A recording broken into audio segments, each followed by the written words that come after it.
عمران خان وزیر اعظم تھے اور اس نے اپوزیشن کو ساتھ نہیں لیا، غلطی کی۔ شہباز شریف وزیر اعظم ہے، اگر وہ بھی اپوزیشن کو اسی طرح دیوار سے لگانے کی کوشش کرتا ہے، غلط کرتا ہے۔ ایک حرام سیاست ہے، ایک حلال سیاست ہے۔ جنرل الیکشن ہارنے سے تو مجھے دکھ ہوا، اس لیے کہ ہماری قوم دھوکہ کھا گئی۔ ہماری KPK کو وہ لوگ ملے جن کی وجہ سے ہماری صوبے کا جو شناخت ہے وہ ختم ہو گئی۔ اساسی ہو تو آدمی ظاہر کرے۔ ہمارے ایک مشترکہ زمین ہے، ایک سکول ہے۔ ابھی میں نے میٹرک پاس نہیں کیا تھا کہ میں افغانستان گیا تھا۔ آج بھی ہمارا یہ موقف ہے کہ مرکزی حکومت PTI کے کارکنان کے ساتھ جو رویہ اختیار کیا ہے وہ جمہوری رویہ نہیں ہے۔ اگر گریٹر اسرائیل کا خواب چکنا چور کرنا ہے تو آگے بڑھ کر غزہ کا ساتھ دینا ہے۔ میں جرمنی گیا، وہاں بھی برلن میں ہم مسجد میں رہے۔ پاک فوج کی طرف سے اس وقت بیان آیا تھا، جماعت اسلامی معافی مانگے۔ اسٹیبلشمنٹ کا کام ہی نہیں ہے کہ وہ سیاست میں مداخلت کرے یا کسی سیاسی لیڈر کا جواب دے۔ یہ تو آج کی حکومت ہے کہ ہر معاملے میں وہ اسٹیبلشمنٹ کو آگے لانے کی کوشش کرتے ہیں، اس کے پیچھے چھپنے کی کوشش کرتے ہیں، اس لیے کہ وہ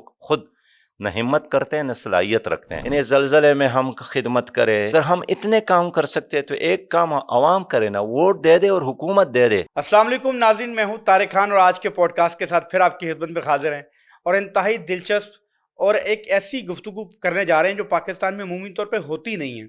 آج کی گفتگو میں اس سے پہلے جتنے پوڈ کاسٹ کیے اس میں سیاسی انداز تھا اور سیاسی ہماری گفتگو سیاسی رخ اختیار کرتی تھی، لیکن آج کے جو پوڈ کاسٹ میں یہ اسلامی رخ بھی اختیار کرے گی اور سیاسی بھی گفتگو رخ اختیار کرے گی۔ ایک سیاسی جماعت کے سابقہ سربراہ، سیاسی اسلامی جماعت کے پاکستان میں اگر کوئی جماعت حقیقی معنوں میں ایک جمہوری جماعت ہونے کا دعویٰ کر سکتی ہے اور دعوے کے طور پہ ثبوت پیش کر سکتی ہے، وہ صرف جماعت اسلامی ہے۔ جماعت اسلامی کے سابق سربراہ جناب سراج الحق صاحب سے ہم نے ریکویسٹ کی کہ ہمیں وقت دیں۔ سر آپ کا بہت شکریہ، سر آپ کی بڑی مہربانی، آپ نے وقت دیا۔ شکریہ۔ سراج صاحب، یہ جو گفتگو میں نے کہا کہ پاکستان کی واحد سیاسی جماعت جو یہ کہہ سکتی ہے کہ وہ جمہوری ہے اور جمہوری رنگ اور ڈھنگ کی مثال بھی دے سکتی ہے اور ثبوت پیش کر سکتی ہے، وہ صرف جماعت اسلامی ہے، یہ اتنا معیار کیسے قائم رہ گیا سراج صاحب؟ دیکھیے، آپ نے اپنی گفتگو میں پہلا جو حصہ ہے کہ آج ہم سیاسی نہیں اسلامی موضوعات پہ بات کریں گے، دوسری بات آپ نے جماعت اسلامی کے حوالے سے کی۔ یہ جو آپ کی گفتگو کا پہلا حصہ ہے نا، یہاں یہی المیہ ہے ہماری امت کا، نظریاتی المیہ بھی ہے، علمی المیہ بھی ہے، سیاسی المیہ بھی ہے، کہ لوگوں نے دین اور سیاست کو جدا کیا۔ اب اگر آسان الفاظ میں کہوں کہ جس طرح ایک حرام گوش ہے اور ایک حلال ہے، ایک نکاح ہے جو سنت ہے، ایک بدکاری ہے، دونوں ایک ہی عمل ہے، لیکن اگر آپ نے اس عمل کو سنت کے مطابق انجام دیا تو آپ نے ایک سنت زندہ کی۔ اگر آپ نے سنت کو چھوڑ کر وہی عمل کسی اور طریقے سے مکمل کیا، آپ نے بدکاری کی، حالانکہ ایک ہی فعل ہے۔ اسی طرح سیاست بھی ہے، ایک حرام سیاست ہے، ایک حلال سیاست ہے، ایک جائز سیاست ہے، ایک ناجائز سیاست ہے، ایک حق کی سیاست ہے، ایک باطل کی سیاست ہے، ایک جھوٹ کی سیاست ہے، ایک سچ کی سیاست ہے۔ تو جب آپ اپنے ناظرین کو یہی بتاتے ہیں کہ ہم سیاسی نہیں اسلامی بات کرتے ہیں، تو آپ کے ناظرین سامعین یہی سوچتے ہیں کہ سیاست اور چیز ہے، اسلام اور چیز ہے۔ جماعت اسلامی کا بنیادی نظریہ یہی ہے کہ سیاست یہ انبیاء کا کام ہے، اور یہ ویسے ہم اپنی طرف سے نہیں کہتے ہیں، یہ ہے حضور صلی اللہ علیہ وسلم کا فرمان ہے کہ بنی اسرائیل کی سیاست انبیاء کرتے تھے، اس لیے کہ سب سے زیادہ انبیاء اگر کسی قوم میں آئے ہیں تو وہ بنی اسرائیل ہے۔ کانت بنو اسرائیل تسوسہم الانبیاء، جب کوئی ایک نبی فوت ہو جاتا تھا اللہ دوسرا قائد بھیجتا تھا، لیکن فرمایا کہ دیکھیں میرے بعد کوئی نبی نے آنا نہیں ہے، میرے بعد خلفاء ہوں گے۔ تو خیر، یہ تو آپ کے سوال کا پہلا جملہ ہو گیا جس پر میں نے ضروری سمجھا کہ اس کو کلیئر کروں۔ بالکل ٹھیک کیا آپ نے، اس سے آپ کی جذبات مجروح نہ ہو۔ نہیں، میرے کوئی جذبات مجروح نہیں ہوتا، یہ آپ کا حق ہے کہ آپ نے یہ بات کی ہے، بالکل آپ نے درست بات کی ہے۔ میرا مقصد یہ نہیں تھا، میرا مطلب بتانا یہ تھا کہ عمومی طور پہ ہم اب یہ دانستہ کہیں یا غیر دانستہ کہیں، کہیں نہ کہیں یہ تقسیم ہم نے کر دی ہے کہ وہ ایک جمہوری جماعت ہے، وہ اسلامی جمہوری جماعت ہے، پاکستان کی اسلامی سیاسی جماعتیں یا غیر اسلامی سیاسی جماعتیں، ایسا ہو گیا ہے۔ ٹھیک ہے، یہ خود بخود نہیں ہوا ہے، اچھا سر۔ اس کے پیچھے استعماری قوتوں کا، سامراجی قوتوں کا، یہودی لابی کا بہت بڑا ورک ہے اچھا۔ کہ انہوں نے مسلمانوں کو اس پر قانع کیا کہ آپ کا خدا اور آپ کا جو پیغمبر ہے اور کتاب ہے وہ مسجد کے اندر رہے، اللہ ادھر ہو اور غیر اللہ باہر ہو، محراب سے گیٹ تک یہ اللہ کی زمین اور مسجد کے گیٹ سے باہر یہ غیر اللہ کی زمین۔ تو آپ خود سوچئے نا، ایک کمائی آپ کرتے ہیں تو اگر ایک جائز کمائی ہے اگر آپ نے محنت اور صلاحیت کا استعمال کیا، ایک ناجائز کمائی ہے اگر آپ نے کسی اور کا استحصال کیا، اسی طرح سیاست بھی ہے۔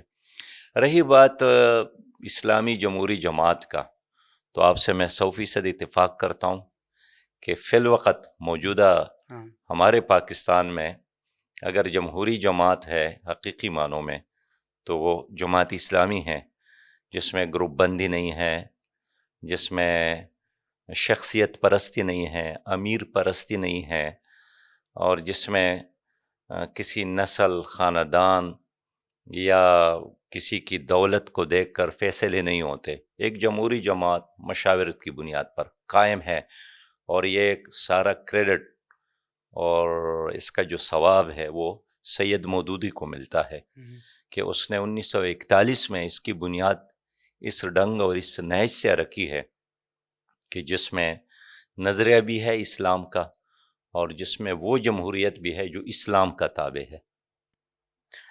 یہ بتائیے گا کہ آپ امیر جماعت اسلامی تھے، اس کے بعد کا جو سفر ہے یہ کیسا گزر رہا ہے؟ مثلا ایک طرف ایسے ٹھاٹ پھاٹ ہیں، ہر طرف ہٹو بچوں کی آوازیں ہیں، ایک نظام ساتھ چل رہا ہے، یعنی کہ میرا خیال ہے کہ پاکستان کی اگر سب سے زیادہ امیر جماعت اپنے اثاثوں کے لحاظ سے، جماعت اسلامی سے زیادہ کوئی جماعت امیر نہیں ہے۔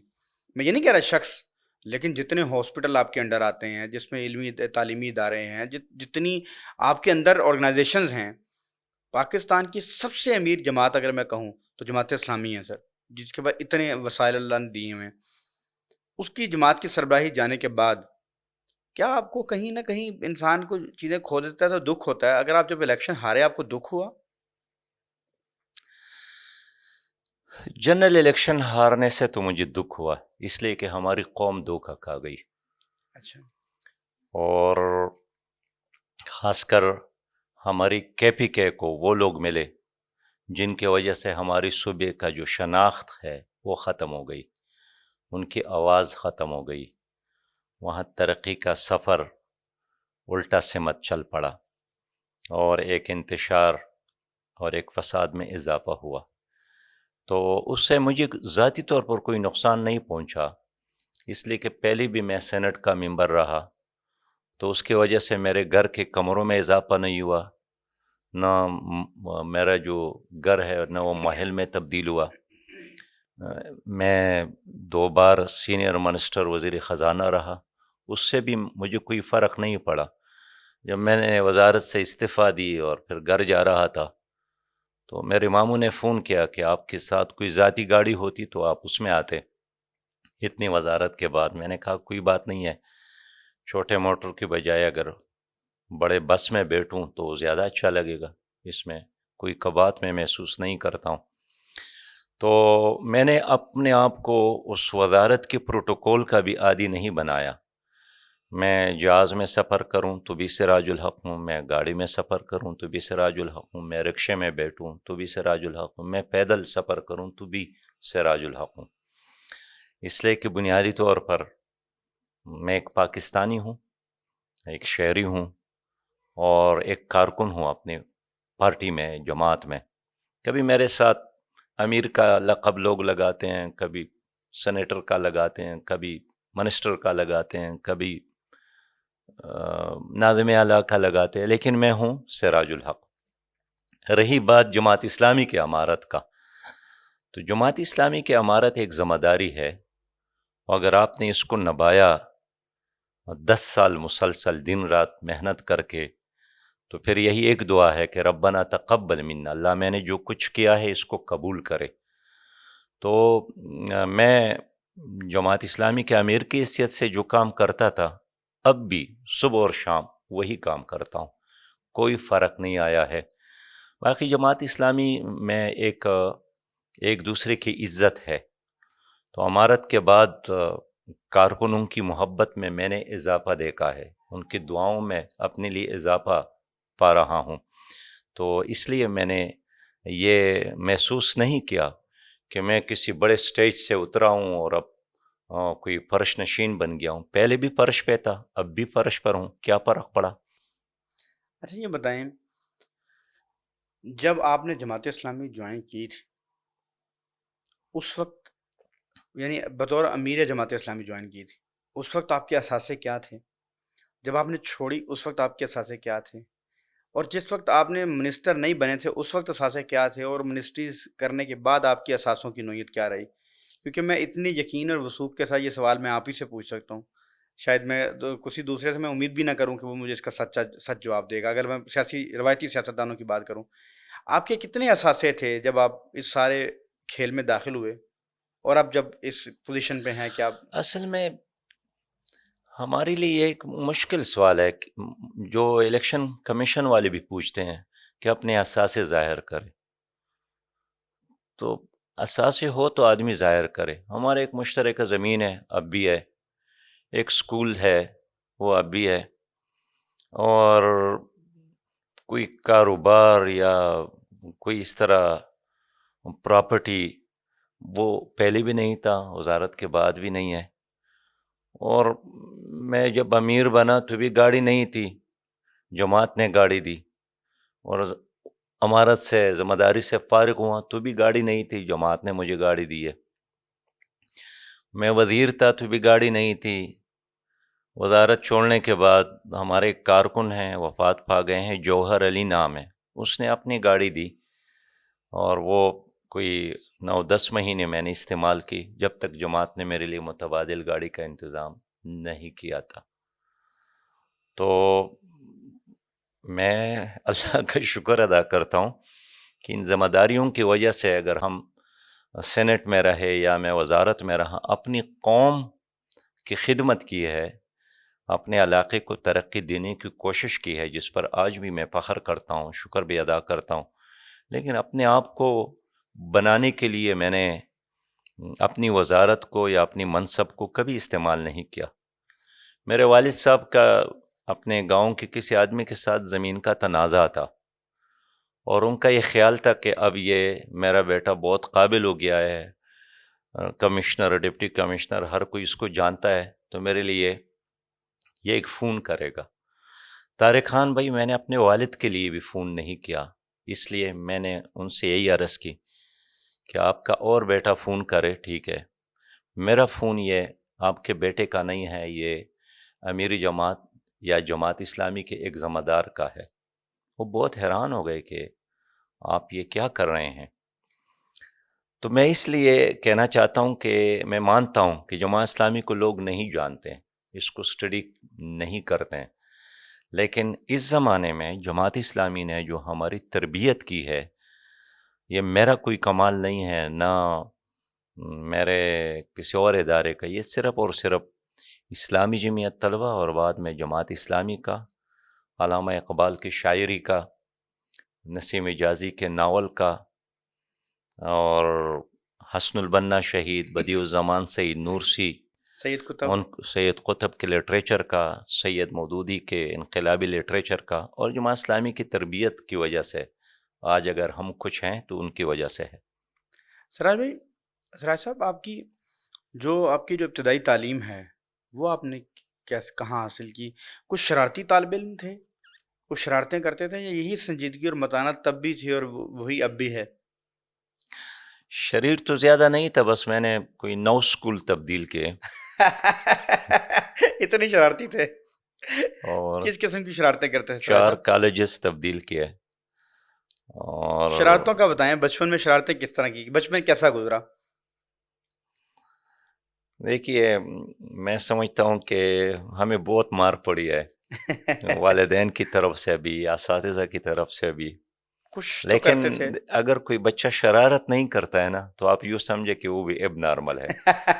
یہ بچپن لیکن میں تھوڑی شرارتیں، میں کہتا ہوں شرارتی کرنا. یہ شرارتوں پہ اب کی گفتگو ابھی ہوئی نہیں، تھوڑی شرارتیں بتائیں، کس قسم کی شرارتیں کرتے تھے، کیا تھوڑی یاد کریں بچپن کو ذرا، چلیں میں بچپن میں نہیں چلتے ہیں آپ چاہتا کے. ہوں کہ آج کے بچے میری بات سن کر وہ بھی شرارتیں میں کرنے عرض لگے. کروں، والدین آلریڈی بچوں کی شرارتوں سے تنگ ہے. آج کل تو خیر کچھ میڈیا نے ان کو مصروف کیا ہے بچوں کو. اگر آپ ہمیں شرارتیں بتا دیں گے نا تو ہمارے بچوں کے پاس ایک دلیل آ جائے گی کہ آپ مجھے شرارتوں سے روکتے ہیں، ہو سکتا ہے کل میں بھی کسی جماعت کا امیر بن جاؤں تو میری شرارتوں پہ اتنی نکتہ چینی نہ کریں، ان کے پاس ایک دلیل آ جائے گی. سر میں چاہتا ہوں کہ آپ ڈسکس کریں کہاں کہاں بچپن گزرا، کیا شرارتیں کرتے تھے کہ 9 اسکول بدلنے پڑے. میں چاہتا ہوں کہ اس پہ گفتگو ہو سر. جو میں نے اسکول بدلے ہیں نا، کچھ تو میرے والد صاحب کے ٹرانسفر ادھر ادھر ہوتے تھے. بعد اچھا، میں جب اسلامی جمعیت طلبہ کو جوائن کیا جی جی، تو تنظیم کے کہنے پر اچھا یعنی میں نے 4 اسکول تبدیل کیے. اچھا اچھا، ہاں، آپ اپنی اسکول لائف میں ہی آ گئے تھے. میں 8ویں میں آیا تھا، اسکول تھا حاجی آباد. پھر اپنی تنظیم کے کہنے پر ملاکڑ آیا، پھر تنظیم کے کہنے پر تیمل گرا گیا، پھر تنظیم کے کہنے پر ایک اور ہائی اسکول خال گیا، پھر تنظیم کے کہنے پر لال قلعہ گیا. تو آپ یہ شرارتی سمجھے کہ جب بھی میرے والد مجھ سے پوچھتے تھے کہ آپ نے یہ اسکول کیوں چھوڑا، اس اسکول میں کیوں جا رہے ہیں، تو ہم یہی بتاتے تھے کہ اسکول کے جو لیبارٹری ہے ٹھیک نہیں ہے، لائبریری میں کتابیں کم ہے، اساتذہ بھی قابل نہیں ہے. تو ہمارے والد صاحب متاثر بھی ہوتے تھے کہ اچھا جو پتر ہے اتنا شوقین ہے پڑھائی کا کہ لائبریری کے پیچھے. لیکن حقیقت میں ہمارے جو اس اسکول چھوڑنے کا، آگے جانے کا جو سبب تھا وہ ہماری تنظیم تھا. تنظیمی ضروریات کے خاطر میں ایک سے دوسرے، دوسرے سے تیسرے، اور اس طرح چلتے چلتے میں نے 9 اسکول میں میٹرک پاس کیا. اچھا یہ بتائیں کہ یہ جو اسلامی انقلاب کی ہی محبت ہوئی یا دنیاوی محبتیں بھی کوئی ہو گئیں زندگی میں؟ طارق خان، یہ جو نسیم حجازی کے ناول ہے نا جی، ہاں، اگر آپ چٹان کو پڑھے، اگر آپ شاہین کو پڑھے، اگر آپ بدر کو پڑھے، آپ صلاح الدین کو پڑھے، تو وہ انسان کو ایک اس طرح دنیا میں لے جاتا ہے. آدمی یہی چاہتا ہے کہ میں بھی شاہین بنوں، میں بھی اسی طرح ٹائیگر بنوں، میں بھی اسی طرح فاتح بنوں، میں بھی اسی طرح مقابلہ کروں ماحول کا، حالات کا، دشمن کا. تو اتفاق سے انہی دنوں افغان جہاد شروع ہوا. اچھا اچھا، تو ہمیں یوں لگا کہ جو نسیم حجازی نے حق اور باطل کے جو معرکے کی تصویر کشی کی ہے وہ افغانستان میں، اس لیے ابھی میں نے میٹرک پاس نہیں کیا تھا کہ میں افغانستان گیا تھا. اور ان کے راستے یہاں سے کوئٹہ گئے، کوئٹہ سے پھر چمن کراس کر کے افغانستان گیا. اور سچی بات یہ ہے کہ آج میں تصور کرتا ہوں کہ کیسے ایک میٹرک کا طالب علم یہ کام کرتا ہے. لیکن بہرحال وہ مطالعہ، وہ اقبال کی شاعری، وہ علامہ اقبال کے شاعری کے علاوہ سید مودودی کا لٹریچر، بس وہ واقعی انسان کو گرگس کی بجائے ایک شاہین بناتا ہے. پرواز ہے دونوں کا اسی ایک فضا میں، شاہین کا جہاں اور ہے گرگس کا جہاں اور. آپ کہہ رہے ہیں کہ اس دنیاوی محبتوں کے لیے وقت ہی نہیں ملا. واقعی اگر میرا جو مزاج ہے، اگر مجھے جمعیت نہ ملتی تو میں بہت سارے اور سرگرمی میں مصروف ہو جاتا. ہاں، لیکن اس جمعیت نے مجھے موقع ہی نہیں دیا. آپ کہہ رہے ہیں میں ایک حسن پرست ہوں یا ایک محبت کرنے والا انسان ہوں، لیکن مجھے جمعیت نے موقع نہیں دیا اس طرح ادھر ادھر بھٹکنے کا. صحیح بات یہ ہے کہ اب دیکھیں، ایک طالب علم یا ایک لڑکپن میں انسان چاہتا ہے نا کہ میں فلم دیکھ لوں کہ اس میں چاہتا ہے. ہوا کیا ہے، لیکن ہمیں وہ بھی دیکھنے کا موقع نہیں ملا. اچھا اچھا، اور بعد میں میچور ہو گئے تو پھر تو بعد میں شادی بالکل کب کی ذرا صاحب، شادی پھر کب کی؟ شادی بھی پنجاب یونیورسٹی سے فارغ ہو گئے اچھا 1992 میں کر لی. اچھا اچھا اچھا.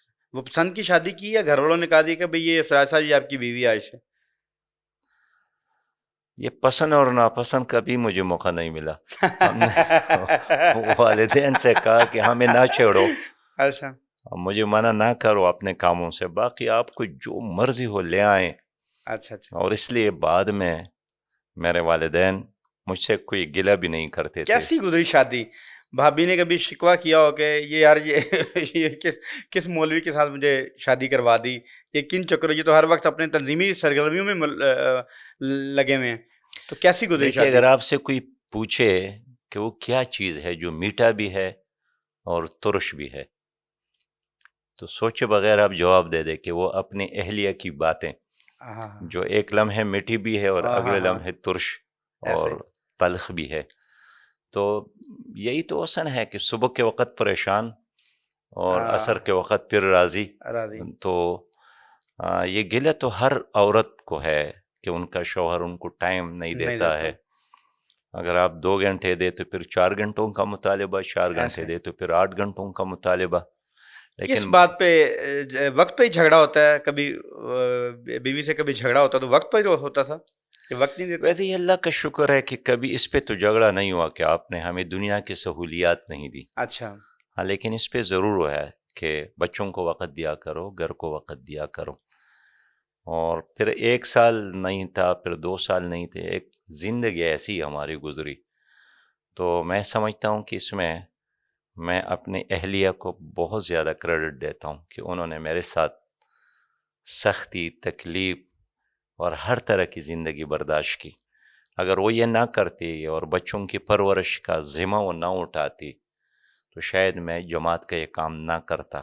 لیکن اس نے پورا بوجھ اٹھایا ہے اور مجھ سے زیادہ بوجھ اٹھایا ہے. جب آپ اپنی زندگی کی سادگی بتاتے ہیں کہ آپ نے سادہ زندگی گزاری, ایک دیہاتی پس منظر تھا, اسی سادگی میں ایک پوری زندگی گزار دی. میں بینگ ایک دنیا دار سا شخص ہے, آپ پہ اعتراض کرتا ہوں. دنیا حاصل کرنا کیا اسلام نے منع کیا ہے؟ کیا آسائشات اسلام نے منع کی ہیں؟ اگر منع نہیں کی تو سراج صاحب آپ نے اپنے بچوں کو اور اپنی فیملی کو وہ آسائشات لے کے دینے میں مدد کیوں نہیں کی؟ ایک والد کا اپنے بچوں کے ساتھ پیار اور محبت اور ہر سہولت دینا یہ فطرت کا تقاضا ہے. سب سے بڑا حق جو ہے والدین پر بچوں کا, ان کی اچھی تربیت ہے اور بہترین تعلیم ہے. باقی دنیا میں جو حصہ ہے یہ ہر آدمی اپنی تقدیر میں ساتھ لاتا ہے, نہ اس میں آپ کمی کر سکتے ہیں نہ اس میں آپ اضافہ کر سکتے ہیں. اگر آپ مجھے اجازت دے طارق خان, میں آپ کے ساتھ یہ شیئر کر لوں کہ یہ جو دنیا ہے نا, اس میں آپ کبھی بھی مطمئن نہیں ہو سکتے, اس لیے کہ آپ اس سیارے کا ہے نہیں, آپ ایک اور سیارے کے باشندے تھے.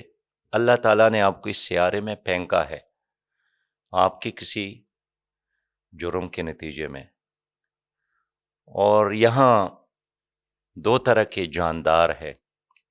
ایک ہے یہ عام جانور, بھیڑ, بکری, مرغی, لومڑی, شیر, اونٹ, ہاتھی, وہ یہاں خوش ہوتے ہیں. آپ نے دیکھا ہے کہ وہ زمین پر سوتا ہے, پتھر پر سوتا ہے, درخت کے ساتھ, اس کو نیند آتی ہے. انسان کو نیند نہیں آتا جب تک ایک آرام دہ چارپائی پر پھر اس پہ لحاف ڈال کر چادر اوڑھ کر نہ سوئیں. اس لیے کہ آپ اس سیارے کا نہیں ہے.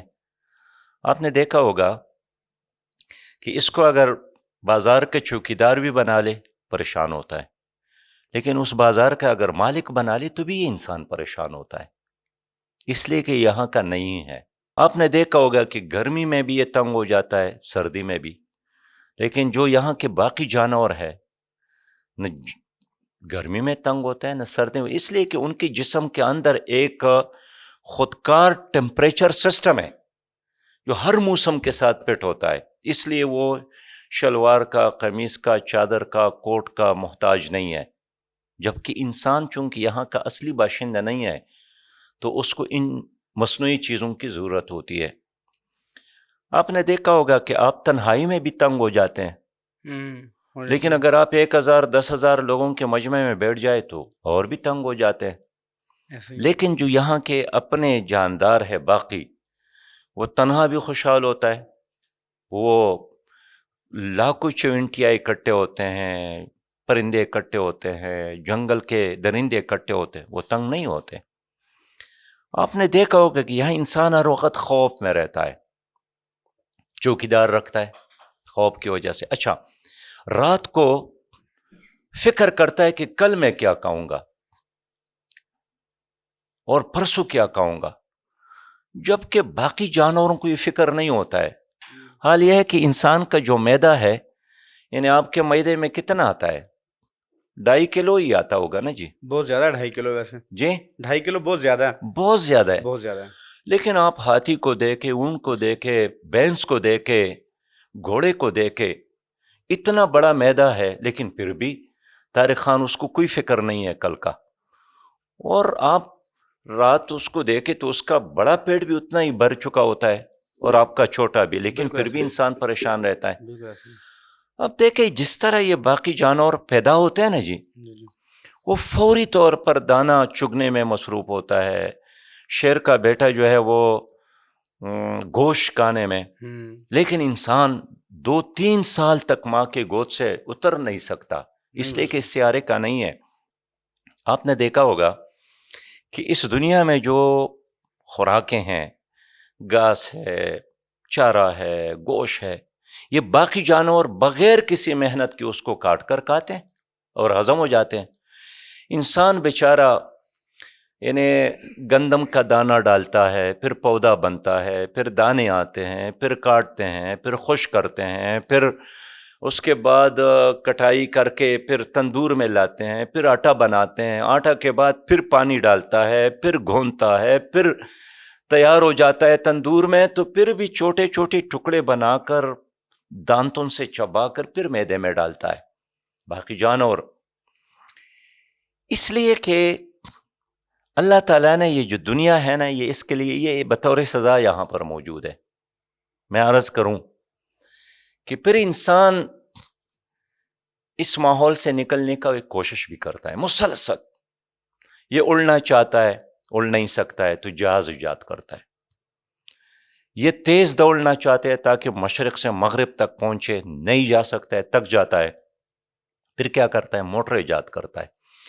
یعنی اس کے ڈی این اے میں جس سیارے سے اس کو یہاں لایا گیا ہے، اس طرح ماحول کریٹ کرنے کا ایک خواہش موجود ہے.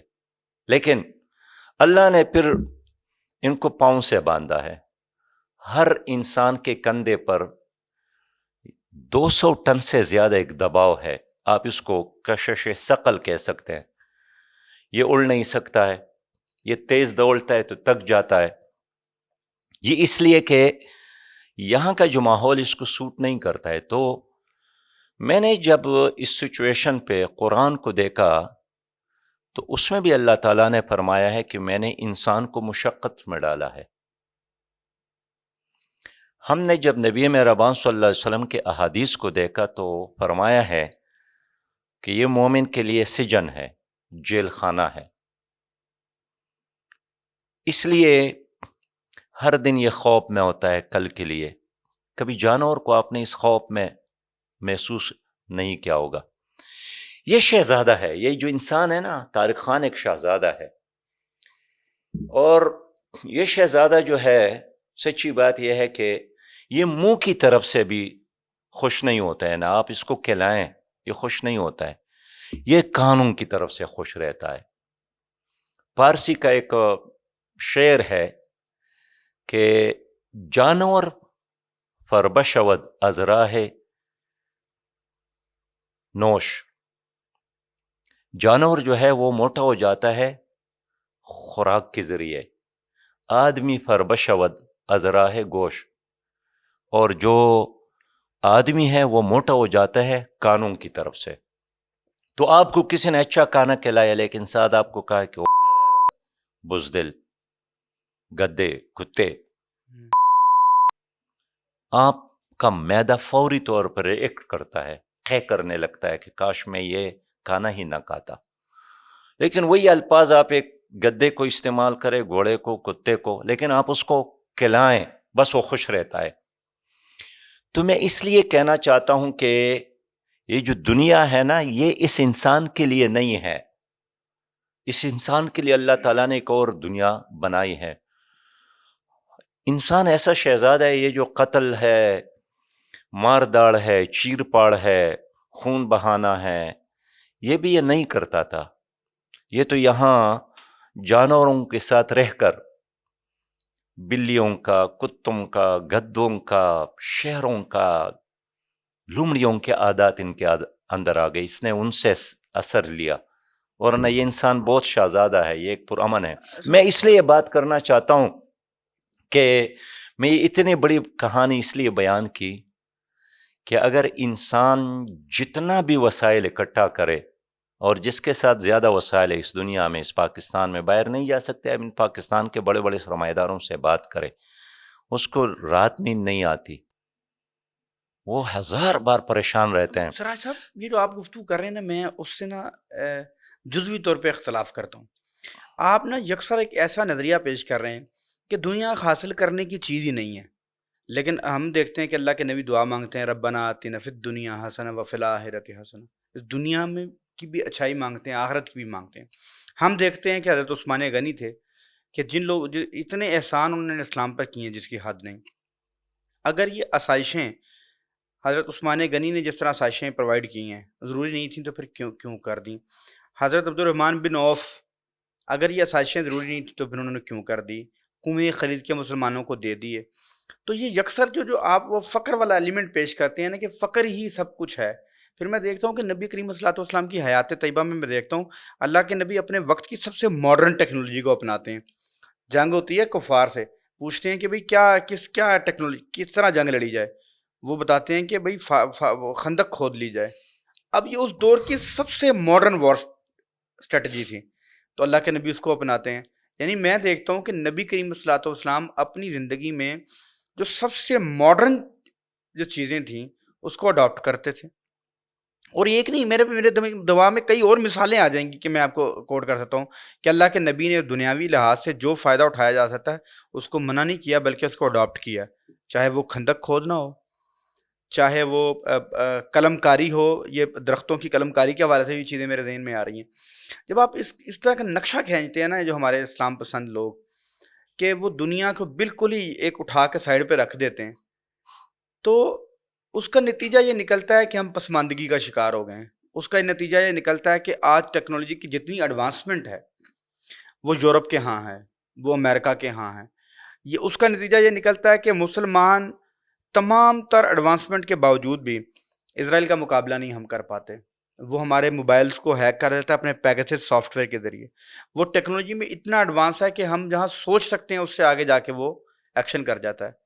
تو ایسا لگتا ہے کہ آپ لوگوں کی جو سوچ ہے وہ پسماندگی کی طرف مائل کر دیتی ہے مسلمانوں کو، چاہے جایا کہ وہ ایڈوانسمنٹ کی طرف جائے، اور اللہ جو کہتا ہے کہ ہم نے زمین و آسمان کے اندر جو کچھ بھی ہے آپ کے لیے مسخر کر دیا، اس کی طرف بڑھے۔ یہ میرا اعتراض ہے۔ اب آپ اس پہ اپنا جواب دے دیں۔ نہیں، میرا یقین تھا کہ آپ یہی سوال اٹھائیں گے۔ میں آپ کا شکریہ ادا کرتا ہوں۔ اچھا، اور میری اس پوری گفتگو میں کہیں بھی یہ نہیں ہے کہ میں نے یہ کہا ہو کہ آپ دنیا کو حاصل نہ کریں، اس لیے کہ یہ تو اللہ کا حکم ہے کہ آپ دنیا میں سے اپنا حصہ لے لے۔ یہ تو اللہ تعالیٰ نے ہمیں کہا ہے کہ وَلَكُمْ مَا فِي الْأَرْضِ جَمِيعًا، زمین میں جو کچھ بھی ہے آپ ہواؤں کو مسخر کر لے، آپ سمندروں کو مسخر کر لے، آپ زمین سے اپنے لیے اناج پیدا کر لے، آپ ریت کو نچوڑ کر اپنے لیے بجلی پیدا کر لے، آپ ہواؤں پہ سواری کر لے، اور اس کا ماڈل موجود ہے۔ یعنی کس طرح زمان اور مکان کے سارے فاصلوں کو سمیٹ لیے ہیں حضور نے معراج کے سفر بے میں، شک، کس طرح حضرت سلمان نے ہواؤں پر حکومت کی ہے، بالکل، اور کس طرح حضرت داؤد علیہ السلام نے، یعنی اس کے زمانے کو لوہے کا زمانہ کہا جاتا ہے کہ اس نے لوہے کو استعمال کیا۔ جی بالکل، تو ہم اس کے استعمال کے بالکل مخالف نہیں، ہم اس کو کار ثواب سمجھتے ہیں۔ اور ابتدائی میں نے بات کی کہ تجارت بھی دنیا نہیں ہے، آخرت ہے، اگر سنت کے مطابق ہو، زراعت بھی سنت ہے تو یہ ثواب ہے۔ تو دنیا کا استعمال جو ہے نا، یہ تو ایک مومن کے لیے اللہ تعالیٰ نے پیدا کیا ہے. لیکن اس کا مثال میں دوں گا کہ مومن جو ہے نا، یہ اس دنیا میں ایک کشتی کی طرح ہے کہ وہ اس دنیا ہی میں اپنے کشتی کو چلائیں، لیکن کشتی کا جو پانی ہے اس کو اپنے اندر نہ آنے دے.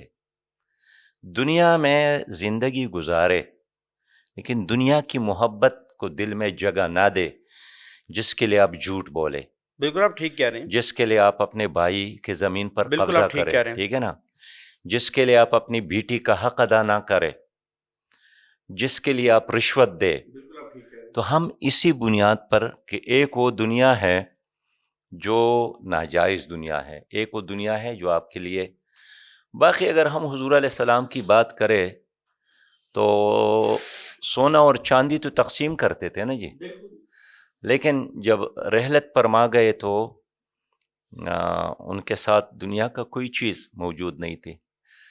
اس طرح حضرت عثمان رضی اللہ عنہ کو دیکھے کہ وہ موسلادھار بارش کی طرح، یعنی طوفان بن کر لوگوں کو دیتے تھے. عبد الرحمن بن عوف بھی دیتے تھے. دنیا کی محبت ان کی دلوں میں نہیں آئی.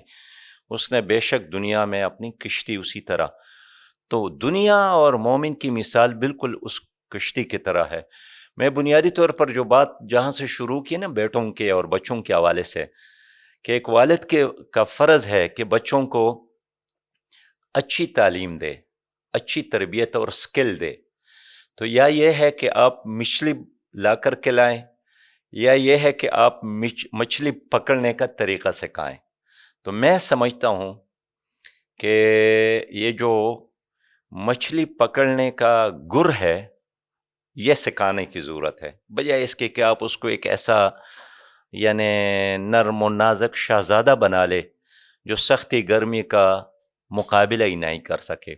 تو میں اس لیے اللہ کا شکر ادا کرتا ہوں کہ ہم نے اپنے بچوں کو اس ماحول کے لیے تیار کیا کہ وہ دنیا کی قیادت بھی کر سکے، انسانیت کی خدمت بھی کر سکے، اور پھر اللہ اور اللہ کے رسول کے احکامات کی پابندی بھی کر سکے. سراج صاحب، یہ والی جو گفتگو آپ نے یہ والی کی نا کہ جو کشتی والی مثال دی، میں اس سے ایگری کرتا ہوں. میرا بھی یہ مدعا ہے. بس میرا مدعا یہ ہے کہ دنیا کو بھی چھوڑا نہیں جا سکتا. دنیا بھی بڑی ضروری ہے کیونکہ ہم ادھر آ گئے ہیں. چلیں آپ کہیں کہ کسی وجہ سے بھی آ گئے ہیں، لیکن اب آ گئے ہیں. اب آنا ہے تو اس دنیا کو، جو دنیا میں خوبصورتی ہے یا خواہشات ہیں، اس کو ہم نے یوٹیلائز کرنا ہی کرنا ہے. تو میری تو یہ رائے ہے. باقی کشتی والی آپ کی بات درست ہے کہ بھائی اس کو اپنے یہ جو کشتی کے نیچے جو پانی ہے نا، اس کو کشتی کے نیچے ہی رکھنا ہے، اس کو کشتی میں نہیں آنے دینا. وہ کشتی کی مثال آپ نے ایک انسانی بدن کے طور پہ آپ دے رہے ہیں. اس سے تو میں آپ کو اتفاق کرتا ہوں. طارق خان، دیکھیں میرے والد صاحب نے میری تربیت کی، مجھے پڑھایا، میرے لیے کوئی اثاثہ نہیں چھوڑا. لیکن میں کالج میں گیا تو کالج میں شائننگ سٹوڈنٹ بھی تھا، اپنے کالج کا صدر بھی تھا. تعلیم کے بعد جب میں اپنے لوگوں کے درمیان آیا تو لوگوں نے میرے اثاثوں کی وجہ سے مجھے ممبر نہیں بنایا، وزیر نہیں بنایا. وہ سکل، وہ صلاحیت جو میری تنظیم نے یا میرے والدین نے یا میرے اساتذہ نے یا میرے دوستوں نے مجھے دی، اس کی بنیاد پر مجھے عوام کی نمائندگی دی، مجھے خیبر پختونخوا میں سینئر منسٹر بھی بنایا. اور نا میرے بہت سارے چچا زاد ہیں جو مجھ سے 1000 گنا زیادہ مالدار ہے، خوشحال زندگی گزارنے کی کوشش کرتے ہیں. لیکن میں سمجھتا ہوں کہ اصل چیز بچوں کو ویژن دینا ہے، بچوں کو زندگی کے حقائق سے آشنا کرنے. اس لیے بچوں کے ساتھ ڈسکشن کرنے کی ضرورت ہے. یہ بتائیں کہ جب آپ وزیر رہے 2 بار، اس بار میں نے اس میں آپ کے بارے میں پڑھا یا سنا ایک جگہ پہ کہ ایک لاہور میں کہیں اجلاس تھا، آپ رکشے میں بیٹھ کے وہاں پہنچ گئے تھے. وہ کیا واقعہ تھا؟ کہیں ان دنوں یہاں جو تھا وزیر اعلیٰ پرویز الہی صاحب تھا، تو ان کے گھر میں پروگرام تھا. تو میں بس میں آیا تھا، تو بس ظاہر ہے وہ اس نے ہمیں اڈے تک پہنچایا. تو پھر ہم آگے رکشے میں بیٹھ کر ان کے گھر پہ گئے تھے. تو اس کا گھر تو بند تھا، چوکیدار نے کہا کہ اندر رکشوں کو جانے کی اجازت نہیں. تو پھر میں نے فون کیا، پھر ان کے پروٹوکول والے آئے، پھر وہ مجھے لے گئے اور وہاں ہم نے میٹنگ میں شرکت کی. اور پھر یہاں خیبر پختونخوا کا جو خیبر بینک ہے اس کا ایک بینک ادھر ہے، پھر میں نے وہاں اس کا وزٹ کیا تو پھر وہاں کے عملے نے ہمیں دیکھا، وہ بھی بڑے حیران بھی ہو گئے، پریشان بھی ہو گئے، لیکن بہرحال خوش بھی ہو گئے۔ میرے ساتھ ایک جو بینک کا ملازم تھا کھانے پر تھا، تو دوران وہ اٹھے، باہر فون کیا، میں نے کہا کس کو فون کیا؟ انہوں نے کہا کہ میں نے اپنی امی جان کو فون کیا کہ امی جان خدا کے قسم آج میں ایک منسٹر کے ساتھ دسترخوان پر بیٹھا ہوں، کھانا کھا رہا ہوں، مجھے احساس ہوا کہ ہمیں کیسے ایک نظام کا سامنا ہے، کہ یہ بھی ایک اچنبھے کی بات ہے کہ ایک سرکاری آدمی ایک منسٹر کے ساتھ بیٹھ کر کھانا کھاتا ہے، اس کو یقین نہیں آ رہا تھا۔ لیکن بہرحال ہمارا ایک کلچر ہے، اپنے ایک تہذیب ہے، ہم نے بھرپور کوشش کی کہ اس کی نمائندگی کرے، اور رکشے میں بھی منسٹر میں رہا، بس کے سفر کے دوران بھی منسٹر رہا، مجھ سے کسی نے میرا قلمدان نہیں چھین لیا۔ واپس گیا، میں جرمنی گیا، وہاں بھی برلن میں ہم مسجد میں رہے، 3 دن رہے۔ اس سے پہلے جو ہمارے فائنانس سیکرٹری تھے اس نے ہمارے لیے ایک پی سی کی طرح ایک ہوٹل تھا وہاں بکنگ کی، لیکن میں نے وہاں معلوم کیا تو وہ ہمارا بل ادا نہیں کرتے تھے، یعنی سرکار جن کے ہم مہمان تھے، یہ خود ہی۔ تو میں نے اپنے فائنانس منسٹر اور ایم ڈی خیبر بینک سے کہا کہ بھائی مجھے ایک اور جگہ معلوم ہے جو اس ہوٹل سے اچھا ہے۔ تو بڑے خوش ہو گئے، سارا سامان پیک کر کے ہم گاڑی میں بیٹھ گئے، برلن کی جامع مسجد میں گئے، وہاں ہم نے ڈیرا ڈالا۔ برلن کے وہ مسلمان اتنے خوش ہو گئے کہ 60 سالوں میں پہلی بار ہم نے کسی منسٹر کو دیکھا جو ہمارے پاس آیا ہے۔ طارق خان 3 دن ہم وہاں رہے، اتنا کھانا لوگوں نے کھلایا، اتنے حلوہ پکا پکا کر ہمیں کھلاتے رہے۔ میں نے آخر میں کہا کہ بابا میں اتنا بڑا مولوی نہیں ہوں جتنا آپ لوگوں نے سمجھا ہے، لیکن بہرحال وہ پیار کرتے رہے۔ تو ہمارے ایم ڈی نے مجھے کہا کہ سراج بھائی یہاں تو ہمیں وضو میں رہنا پڑے گا۔ میں نے کہا کہ جب تک میں منسٹر ہوں آپ کو تو وضو میں رہنا پڑے گا، میری وزارت ختم ہو گئی پھر آپ کی اپنی مرضی۔ لیکن بہرحال اللہ کا شکر ہے کہ ہمارا وہ دورہ خیبر پختونخوا کے لیے تھا، صوبے کے لیے تھا، کامیاب رہا، کامیاب مذاکرات ہو گئے، اور مسجد میں رہ کر اپنے لوگوں کے درمیان کبھی بھی ہمارے جرمن کے ہوسٹ نے یہ امپریشن نہیں لیا کہ یہ چھوٹے لوگ ہیں۔ انہوں نے ہمارے ساتھ برابری کی بنیاد پر بات کی، جس کے لیے ہم گئے تھے ہم اس میں 100% کامیاب رہے۔ انہوں نے اقبال نے کہا کہ یہ عالم عیش و عشرت، یہ حالت کیف و مستی، بلند اپنا تخیل کر یہ باتیں ہیں پستی کی، فقط اتنی سی حقیقت ہے فریب خواب ہستی کی، کہ آنکھ بند ہو اور آدمی افسانہ ہو جائے۔ سر اب میں نا اب اس کو تھوڑا سا پولیٹیکل جو ایونٹس آپ کی زندگی میں آئے مرضی، اب ان کی طرف آتا ہوں۔ آپ کی مرضی۔ مجھے یہ بتائیے گا کہ 2 بار آپ منسٹر رہے، جماعت اسلامی کا آپ جماعت اسلامی کے امیر رہے، 2 بار امیر رہے۔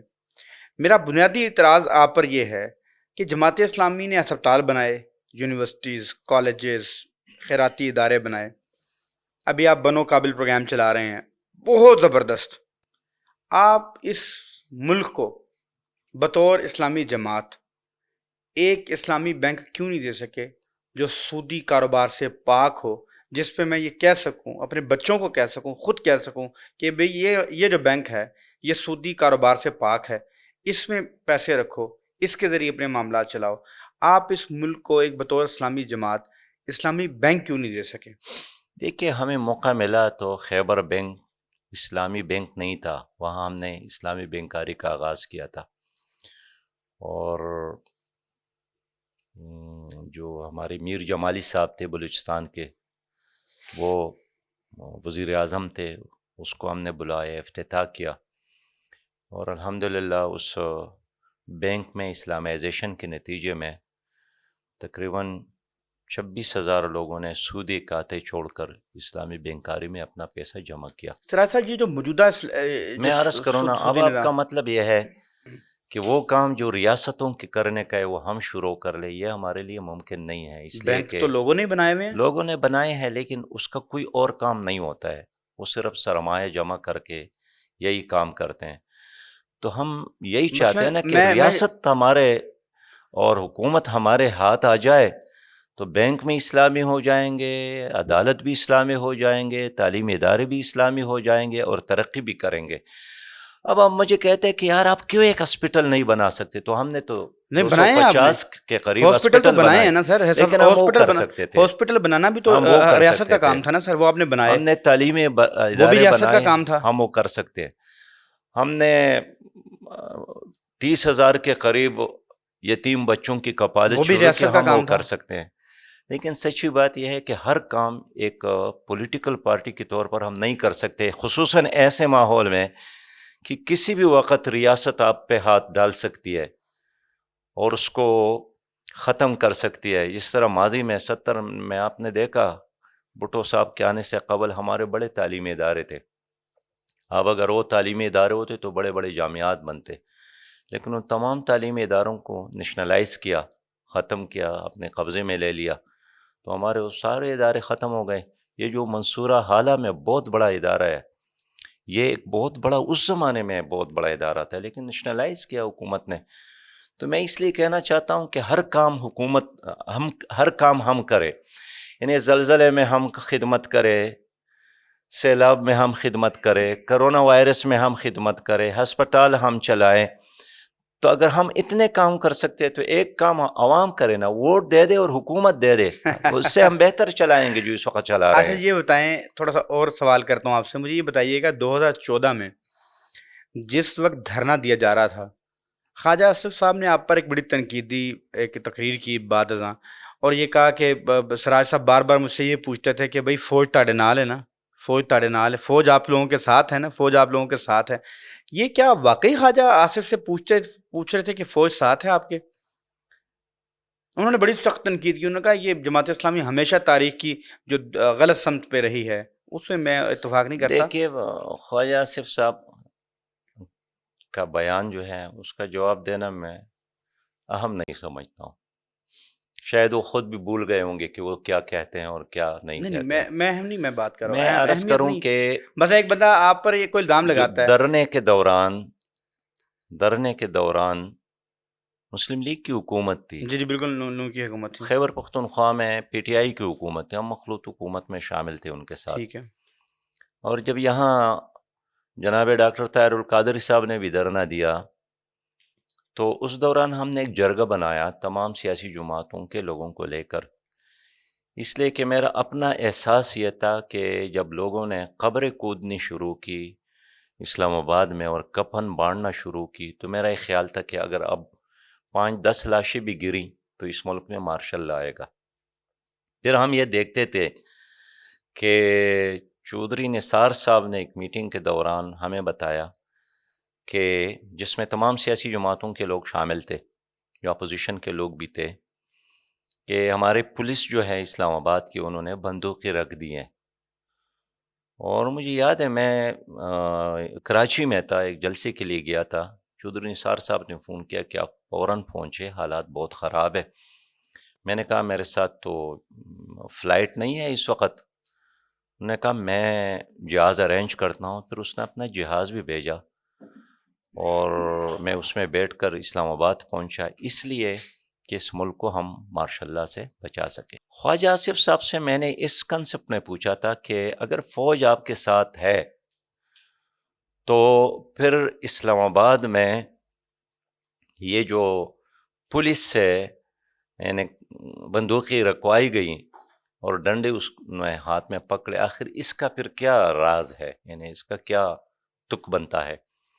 لیکن صحیح بات یہ ہے کہ اس وقت ادارے ان کے ساتھ نہیں تھے، اور یہی وجہ ہے کہ اتنا طویل دھرنا جاری تھا، وہ تو بعد میں ثابت بھی ہو گیا نا، اور بعد میں ثابت بھی ہو گیا۔ پھر وہ تو مشاہد میں اللہ نے خان اگر صاحب کو بھی اس ہاتھ سے دھونا یہی پوچھا ہے کہ بھئی اگر فوج آپ کے ساتھ ہے، آپ کی حکومت کے خلاف نہیں ہے، تو پھر تو یہاں کچھ نہیں ہوگا۔ لیکن اگر فوج بھی آپ کے خلاف ہے، سیاسی جماعتیں بھی آپ کے خلاف ہے، تو پھر آپ صابن پر کڑے ہیں۔ باقی ان کا یہ کہنا کہ جماعت اسلامی ہمیشہ تاریخ کے رائٹ میں نہیں اس سے اتفاق دوران، نہیں کرتا۔ تو ان کا مطلب یہ ہے کہ اگر آپ اسٹیبلشمنٹ کے ساتھ ہے تو آپ صحیح سمت میں ہیں، اگر آپ اسٹیبلشمنٹ کے پالیسی میں نہیں ہے ٹھیک، تو آپ رانگ سائڈ پر ہے. تو یہ ہمیشہ ان کا کام ہے. ہم اپنے عوام کے ساتھ کھڑے ہیں. یہ بتائیے گا بطور امیر جماعت اسلامی آپ کی امریکن سے ملاقاتیں رہیں. امریکنز بیسیکلی ہماری اسلامی جماعتوں سے چاہتے کیا ہیں؟ کیوں نہیں ملاقاتیں ہوتی ہیں؟ گزشتہ کوئی 20 دن پہلے بھی امریکی سفارتکار میرے پاس آیا تھا. کوئی 1-2 گھنٹے بات ہوئی اور انہوں نے بلوچستان کے حوالے سے، خیبر پختونخوا کے حوالے سے ایک تفصیلی ڈسکشن ہوئی. کیا بات چیت ہوئی؟ کیا آخر پوچھتے ہیں وہ؟ ان کا یہی تھا نا کہ یہ جو دھرنے ہو رہے ہیں، منظور پشتون کی تحریک ہے، یا وہ جو ڈاکٹر صاحبہ ہے ہمارے بلوچستان کی بہن، ان کی جو مومنٹ ہے، اس کا کیا نتیجہ نکل سکتا ہے؟ سی پیک پہ اس کے اثرات کیا ہوں گے؟ میں نے اپنی دانش میں ملک اور محبت ملک کے حوالے سے جو بات کی، آخر میں نے ان سے اچھا، وہ یہی سی کہا. پیک کا بھی آپ سے پوچھ رہے تھے؟ ہر چیز کا ان کی دلچسپی ہر چیز میں، اس لیے کہ ان کے کہنے کے مطابق پاکستان پر انہوں نے ایک بہت بڑا انویسٹمنٹ کیا ہے. ابھی تو فگر بھی آئے ہیں کہ اتنا ہمارے ڈالر یہاں پر خرچ ہو گئے ہیں.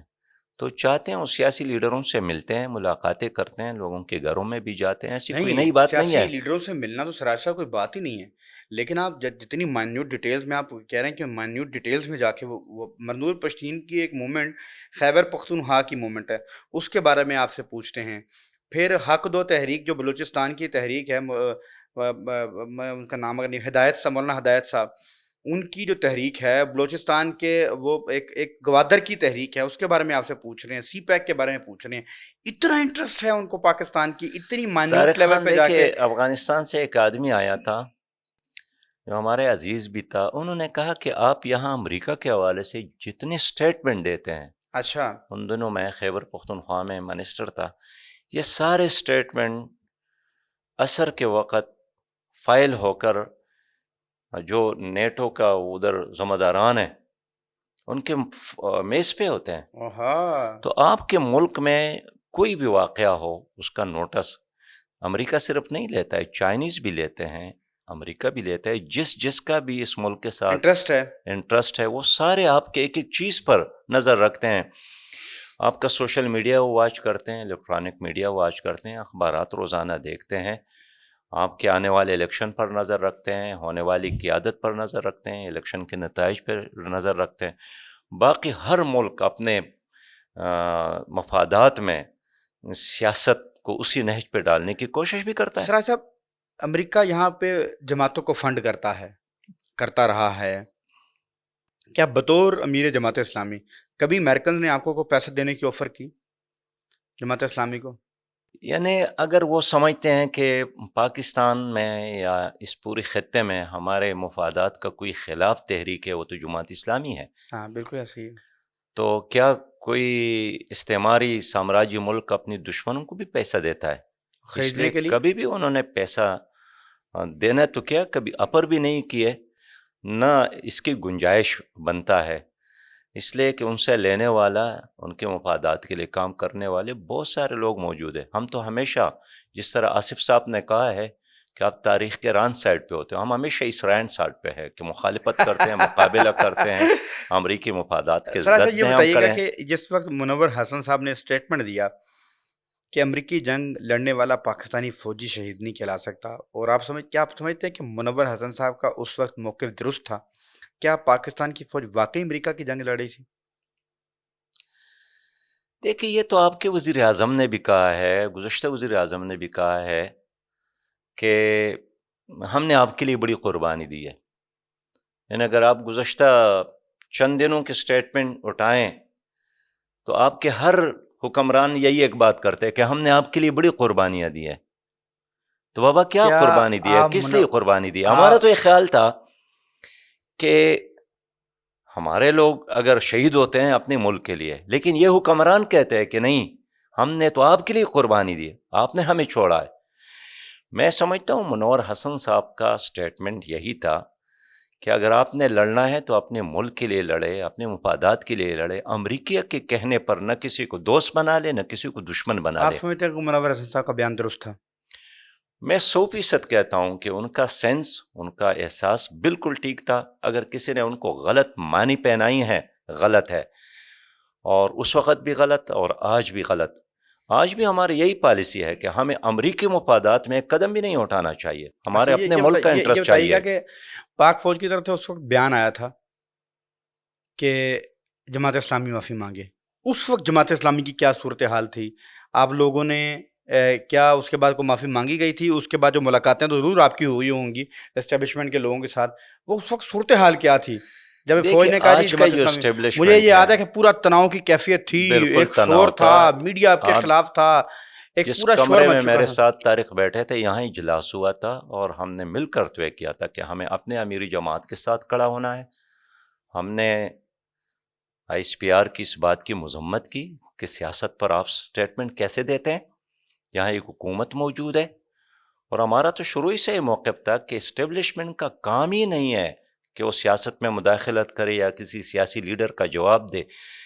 یہ تو آج کی حکومت ہے کہ ہر معاملے میں وہ اسٹیبلشمنٹ کو آگے لانے کی کوشش کرتے ہیں، اس کے پیچھے چھپنے کی کوشش کرتے ہیں، اس لیے کہ وہ خود نہ ہمت کرتے ہیں نہ صلاحیت رکھتے ہیں۔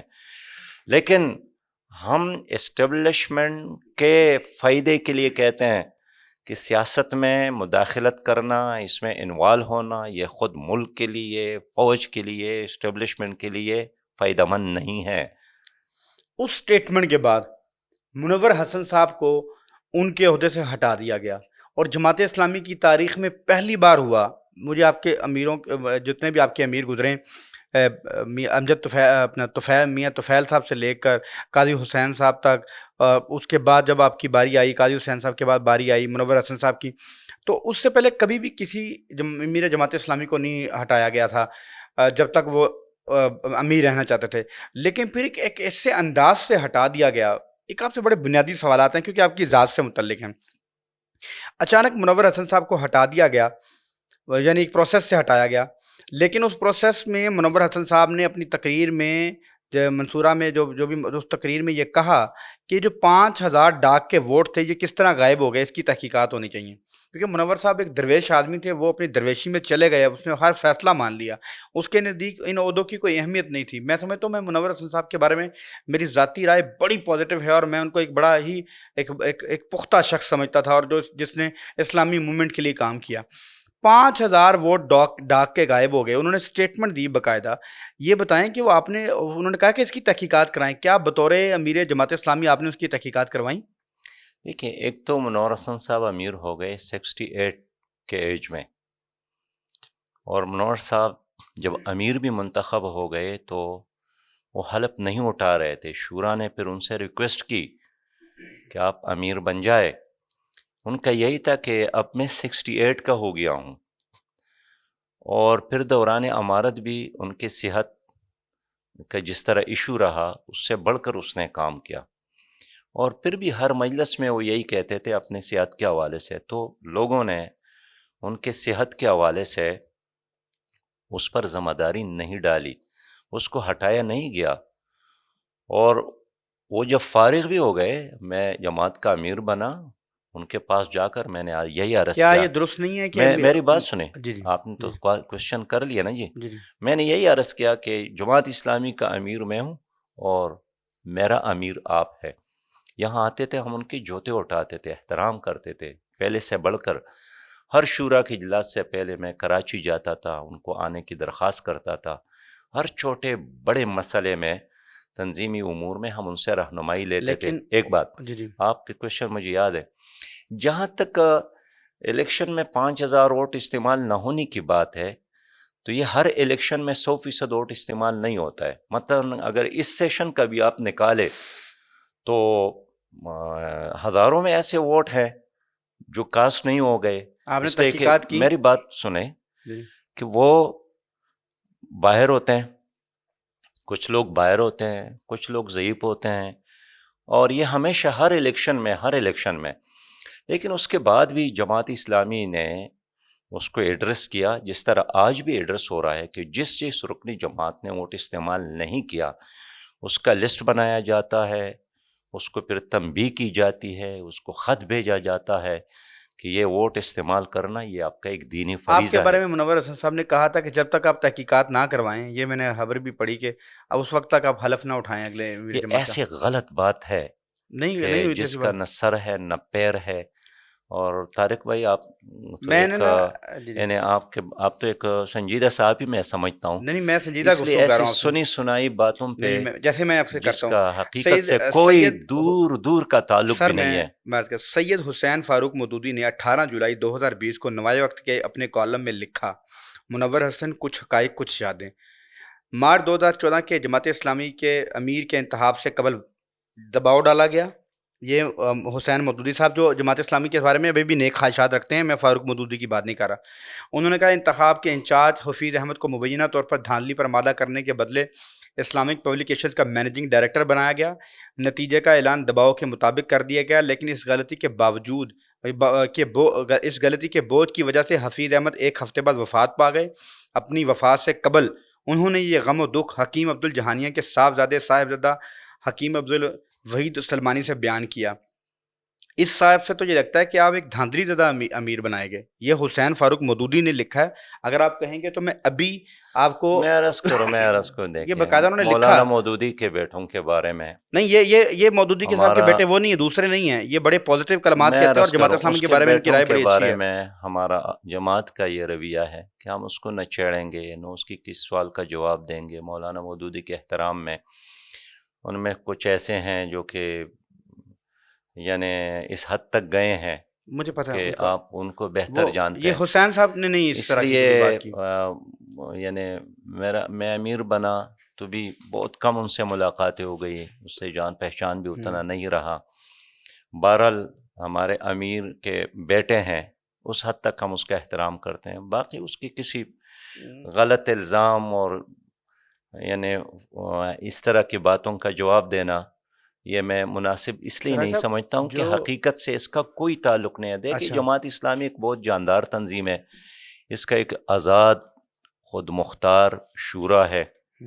آپ کے علم میں ہے کہ جماعت اسلامی کا جو الیکشن کمیشن ہے نا جی طارق، اس کو سمجھے جی جی اور آپ کے ذریعے ناظرین سمجھے، اس کا جو الیکشن کمیشن ہے وہ کوئی امیر جماعت انتخاب نہیں کرتا ہے، وہ بھی ایک خفیہ رائے دہی کے ذریعے اس کا انتخاب ہوتا ہے. پھر جو الیکشن کمیشن کے علاوہ ایک الیکشن ٹریبونل ہے کہ اگر الیکشن پروسیس کے بعد کسی کو اعتراض ہوتا ہے وہ الیکشن ٹریبونل ہوتا ہے، وہ بھی امیری جماعت اس کا انتخاب نہیں کرتا ہے، وہ بھی شورا خفیہ رائے کے ذریعے رائے دہی کے ذریعے اس کا انتخاب کرتا ہے.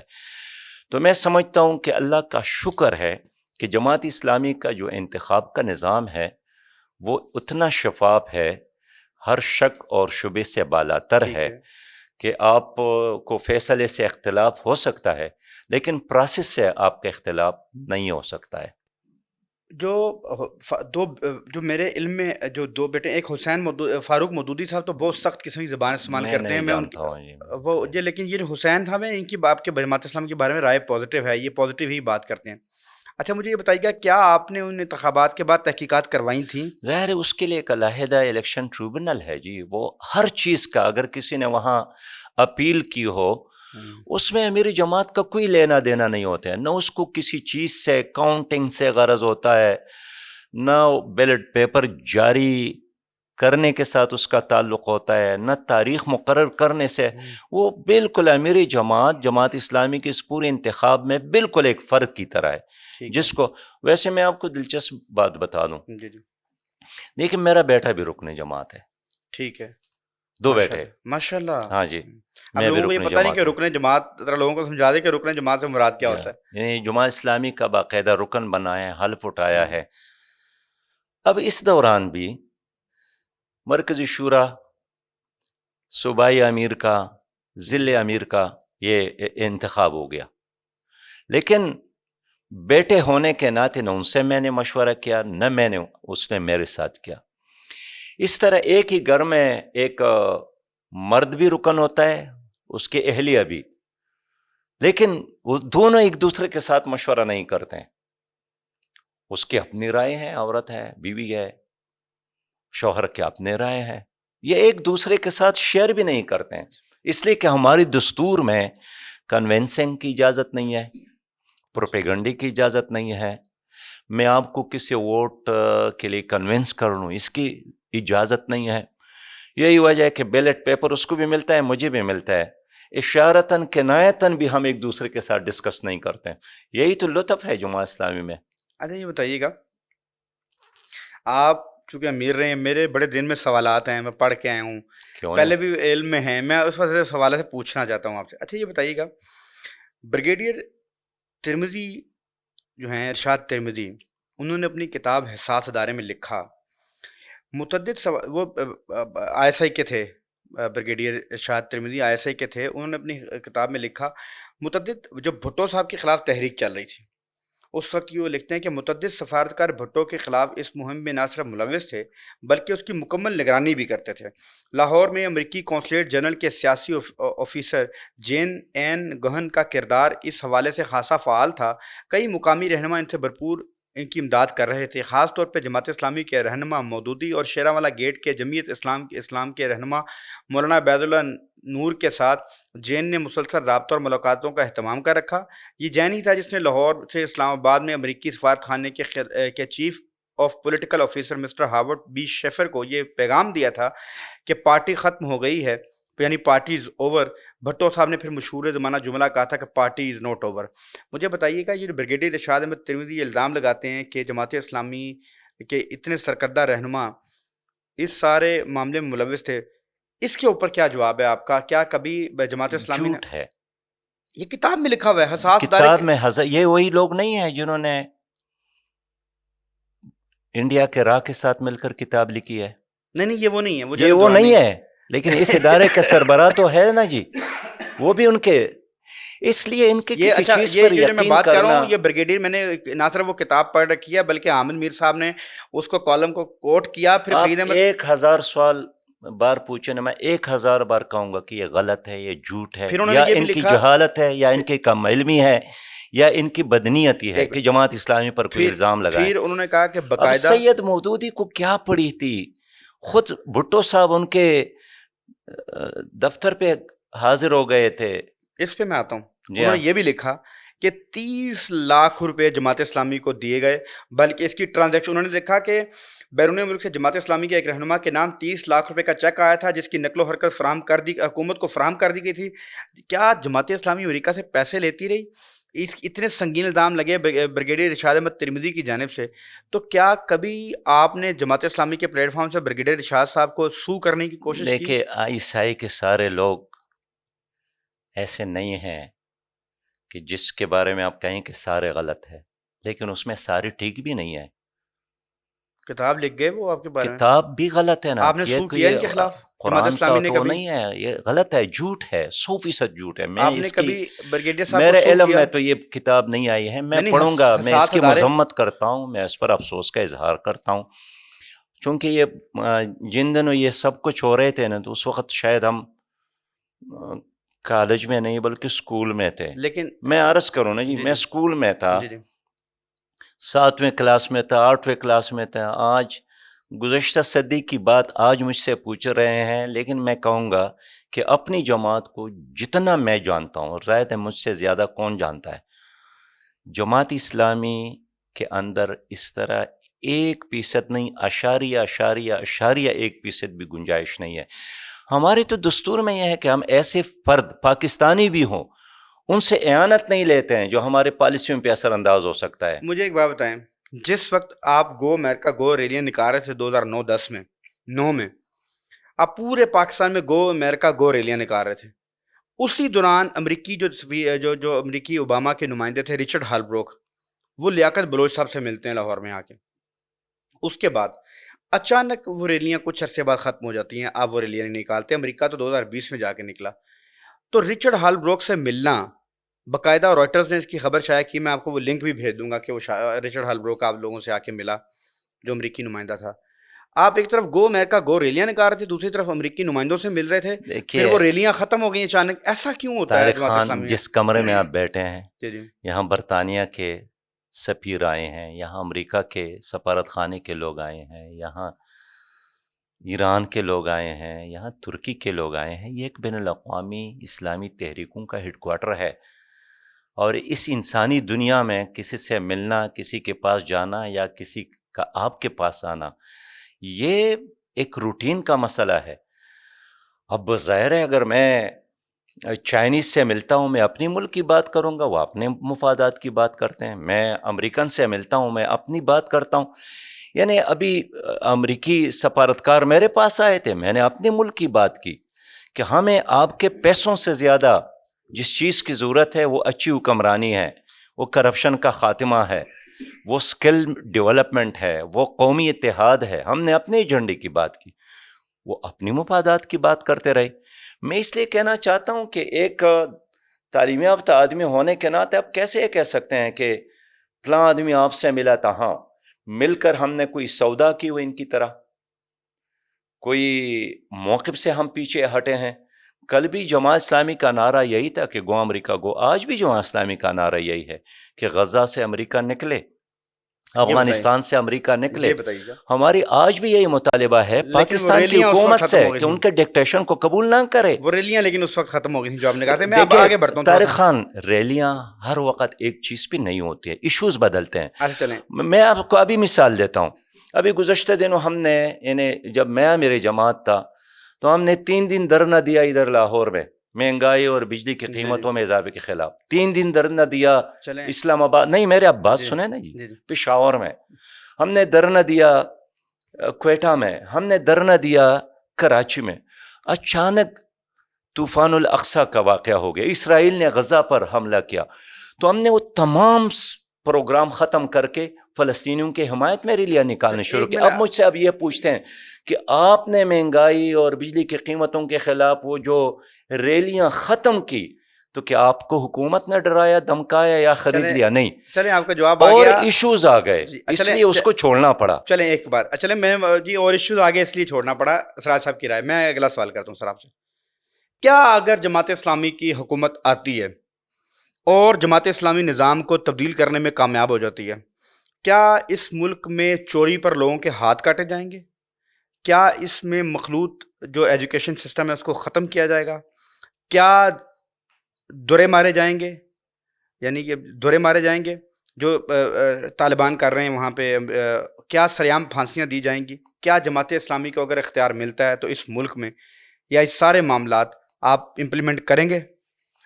دیکھیے جماعت اسلامی جو چینج چاہتی ہے وہ یہی ہے کہ پاکستان کا جو موجودہ آئین ہے اس میں تمام چیزوں کا حل موجود ہے. المیہ یہی ہے کہ ہمارے حکمران اس آئین کے مطابق چوروں کے عمل ہاتھ نہیں کاٹے کرتے. جائیں گے. میری بات سنیں، ایک بات تو یہ، دوسرا ہے کہ آئین کے اس حصے پہ عمل ہوتا ہے جہاں حکمرانوں کے اختیارات ہوتے ہیں، لیکن وہاں جہاں عوام کے حقوق اور ریلیف کی بات ہے وہاں یہ لوگ اندھے بہرے اور گونگے بن جاتے ہیں. جہاں تک چور کاٹنے کی بات ہے نا جی، یہ ایک طویل پروسیس کے بعد ہے. حضور علیہ السلام کے زمانے میں کتنے لوگوں کے ہاتھ کاٹے گئے. میں عرض کروں میری عرض سنیں، کیا سریعام لوگوں کو سنسار کیا جائے گا جو زنا میں مرتکب ہوتے ہیں اسلامی نظام حکومت میں، آپ کے نظام حکومت میں؟ دیکھیں یہ وہ سوالات ہیں جو مغرب میں لوگوں کو اسلام سے ڈرانے کے لیے کیے جاتے ہیں. ماشاءاللہ آج اگر یہاں ان کا صحافی نہیں ہے تو انہی کے سوالات لے کر آپ مجھ سے وہی سوالات کرتے ہیں، لیکن میں اس پہ شرماتا نہیں ہوں کہ جو سزائیں، میں اس پہ شرماتا نہیں ہوں، نہ ڈرتا ہوں، نہ جھکتا ہوں، نہ دبتا ہوں. جو نظام اللہ تعالیٰ نے بنایا ہے وہ انسانوں کے لیے خیر کی بات ہے. میں مانتا ہوں، میرا ایمان قصاص ہے. روزانہ آپ کے ملک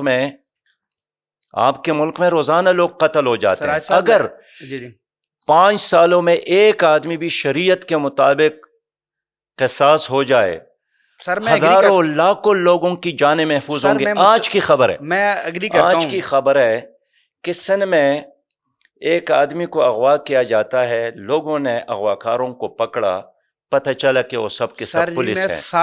اب اگر ان لوگوں کو سزا ملے نا جی، کیا ہمارے ملک میں ایسا ہوگا؟ کیا آپ سنسار کریں گے؟